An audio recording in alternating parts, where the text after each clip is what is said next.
Bringing you the latest stories across the globe and across Africa, you're welcome to Standpoint on NIMROD Television. I am OPEYEMI Lasisi.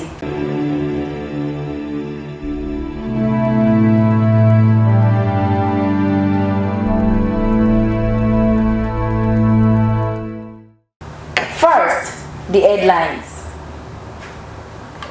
I'll be telling you about the three tales of serious tortured prisoners, their tragedy, hope, and justice. And then I'll move on to the former Syrian prison head who was charged with torture in the US. Moving on, I will talk about the Palestinians condemning barbaric Israeli airstrike on Gaza's Nuseirat refugee camp.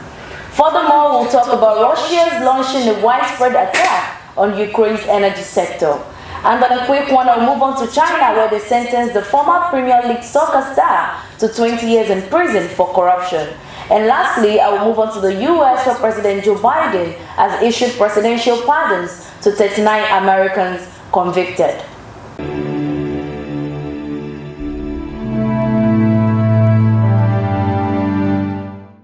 Now, the news in details.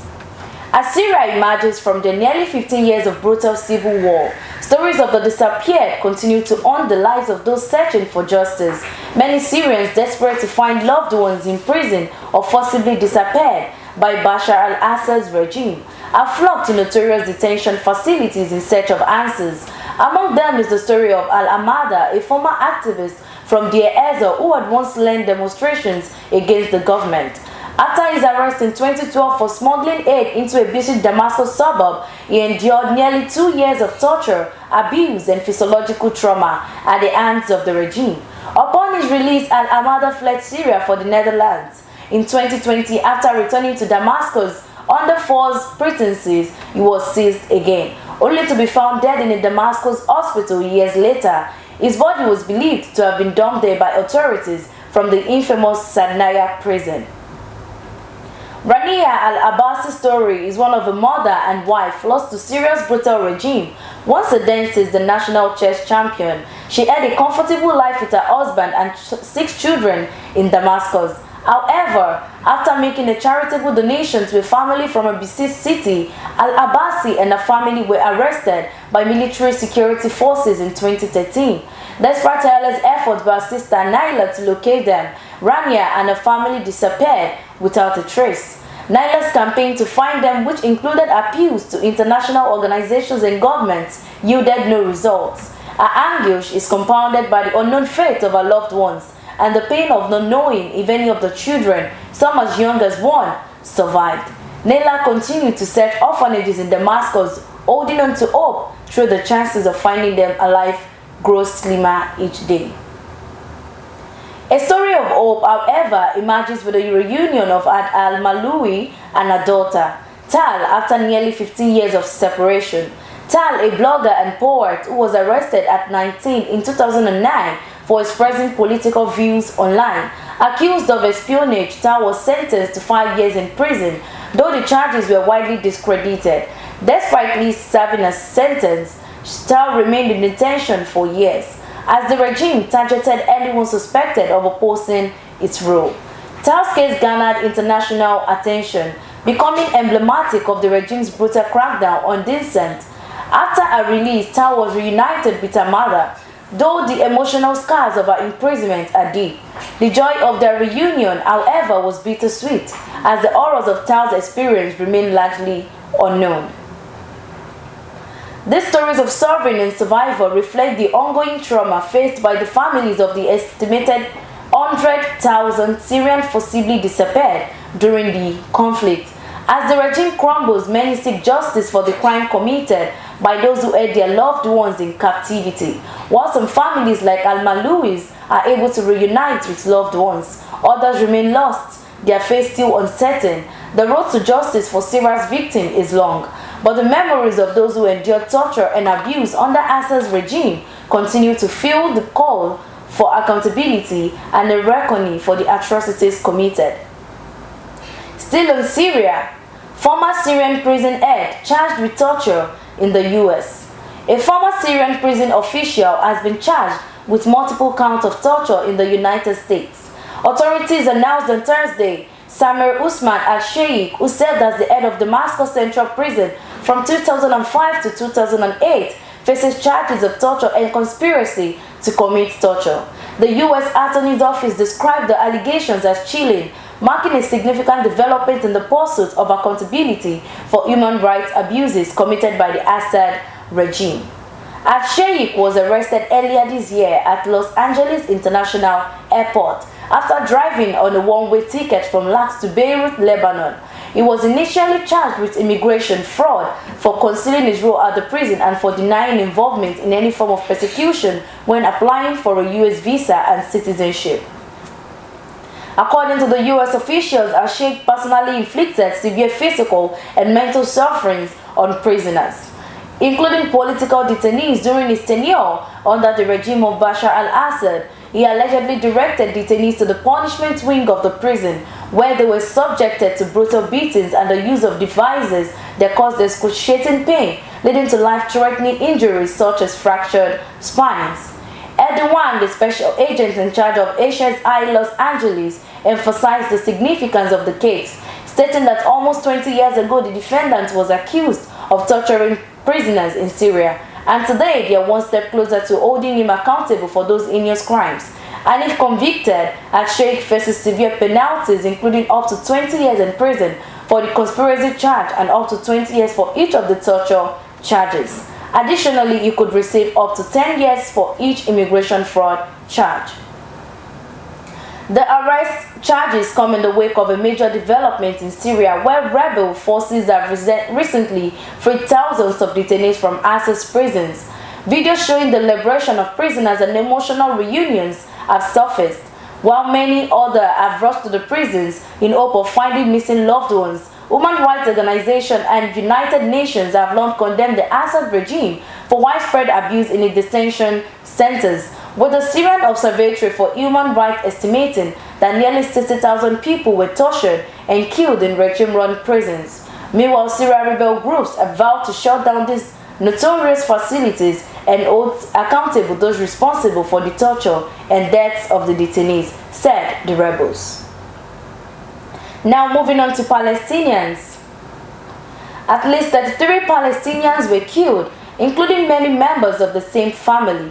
An Israeli airstrike on the Nuseirat refugee camp in central Gaza.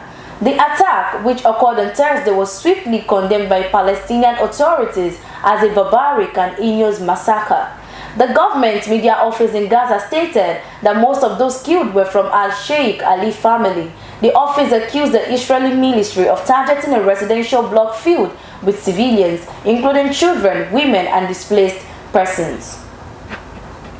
Medics reported that the Israeli strike hit a postal office in Nuseirat, which had been sheltering displaced families, as well as nearby homes. Photos from the aftermath showing young children covered in dust and blood amid the rubble. In addition to the facilities, around 50 people were injured in the attack. This incident reflects a tragic pattern in Gaza, where many airstrikes have resulted in the death of entire families. According to the government media office in Gaza, by October 2024, Israeli attacks had wiped out at least 902 families in Gaza, highlighting the widespread devastation of the conflict. The ongoing conflict had led to repeated Israeli strikes on buildings sheltering displaced persons, with Israel claiming the sites have been used by Hamas. Though such assertions often lack credible evidence, the Israeli authorities have yet to comment on Thursday's strike in Nuseirat.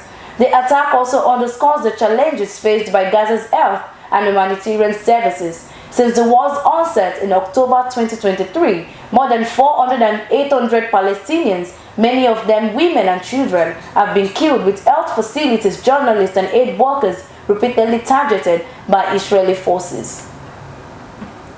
A report from the civilian arm monitoring group AWOS describes Israel's military campaign in Gaza as the most intense, destructive, and fatal conflict it has ever recorded. The report notes that the first month of the war saw civilian casualties 4 times higher than any other conflict documented by AWOS. Experts and human rights groups wonder the true death toll in Gaza is likely much higher, with thousands still buried beneath rubble and Gaza overwhelmed medical systems struggling to cope with the crisis. Now moving on to Russia. Russia has launched a major assault on Ukraine's energy infrastructure, Ukrainian authorities confirmed on Friday. The attack has forced the country to implement emergency power outages, while the Ukrainian Energy Minister German Alushenko described the attack as a continuation of Russia's terror, with the energy sector across the country facing significant damage. While the full extent of the destruction remains unclear, Alushenko urged citizens to stay in shelters as a precaution. The streets of Kyiv were largely empty on Friday morning as Ukraine's Air Force issued warnings of possible missile threats, including ballistic and cruise missiles targeting various parts of the country. Ukrenergo, Ukraine's national energy grid operator, announced the introduction of emergency power outages across the country. The new wave of attack adds to the ongoing strain on Ukraine's energy infrastructure as the war enters its third winter. Russia's bombardments have intensified in recent months, further destabilizing Ukraine's already fragile infrastructure. Last month, Russia President Vladimir Putin threatened to strike Ukraine with nuclear-capable ballistic missiles after a major assault on critical energy facilities left over 1 million households without power. This latest attack comes after Russia vowed to retaliate for Ukrainian strike on the city in southwest Russia, which Moscow claimed involved 6 US-made ACMS missiles. In response, the United States announced a $500 million aid package for Ukraine, which will include military equipment from US stocks. The Biden administration is also accelerating its efforts to supply Ukraine with more weapons as part of a strategy to ensure Kyiv is well equipped heading into 2025. Now moving on to China. A former Chinese soccer star and national team coach has been sentenced to 20 years imprisonment for corruption. Li Tai, who played for English Premier League club Everton in the early 2000s, is the highest profile figure to be caught in a broad anti-corruption crackdown that has affected China's professional soccer league. This crackdown comes amid long-standing issues within Chinese soccer, including financial mismanagement, corruption, and underperformance on the international stage. Li Tai's downfall is linked to a wider investigation launched in 2022 following China's early exit from the FIFA World Cup qualifiers in Qatar. The country's anti-graft agency expanded its probe into bribery and match fixing within the sport. Li was the first high-ranking official arrested, with others, including former Chinese Football Association President Chen Yuan, also sentenced for similar offenses. Li was convicted by a court in Wuhan on multiple bribery charges involving over 15 million yuan, approximately $6.8 million in bribes, between 2019 and 2021, while serving as head coach of China's national and national select teams. Li accepted bribes in exchange for selecting certain players and influencing match results for certain clubs. Additionally, he was accused of securing his coaching position through a 3 million yuan bribe, as well as fixing matches for clubs he managed between 2015 and 2019. In court, Li admitted to his wrongdoings, expressing regret over his actions. He stated that a player he despised match fixing but later resorted to it as a coach, viewing it as a quick path to improving his team's rankings. Li's conviction underscores the ongoing challenges in Chinese soccer, where corruption remains a significant issue despite efforts to reform the sport and improve its global standing. Now moving on to Biden. President Joe Biden has granted presidential pardons to 39 Americans convicted of non-violent crimes and commuted the sentences of nearly 1,500 others, including individuals convicted of multi-million-dollar fraud schemes. This marks the most clemency action in a single day. According to the White House, Biden described those pardoned as individuals who had shown successful rehabilitation and a commitment to improving their communities. Among those granted clemency were veterans, former prisoners, and community leaders who had turned their lives around after serving time for non-violent offenses. The presidential power to issue pardon is granted by the U.S. Constitution, which allows the president to grant reprieves and pardons for offenses against the United States, except in cases of impeachment. The White House released the list of those pardoned without disclosing the specific crimes they had committed. Many of the individuals have already been released from prison and have rebuilt their lives, with some becoming advocates or mentors.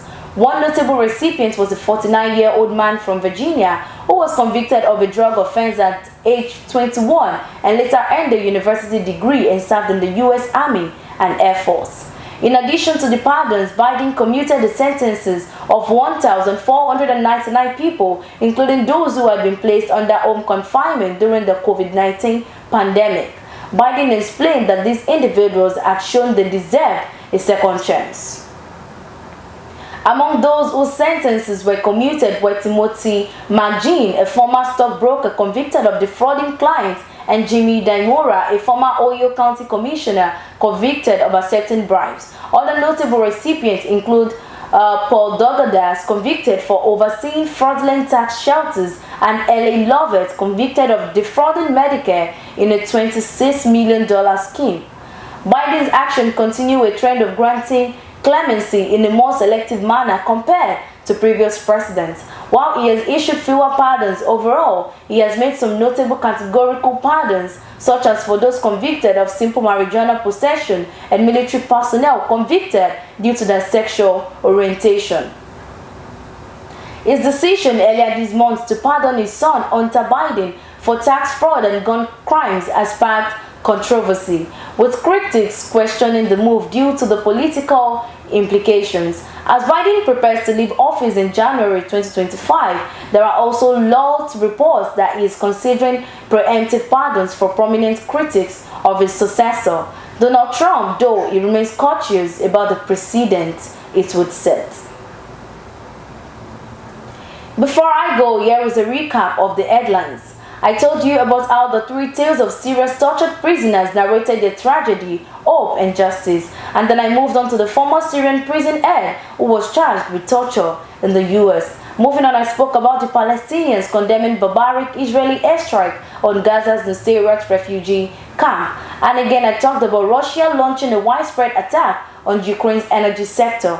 Another quick one, I moved on to China, where they sentenced the former Premier League soccer star to 20 years imprisonment for corruption. And lastly, I moved on to the US, where President Joe Biden has issued presidential pardons to 39 Americans convicted. And that's all the time I have for you here on Standpoint. Thank you for tuning in. Do stay with NIMROD Television as we bring you updates. Thank you.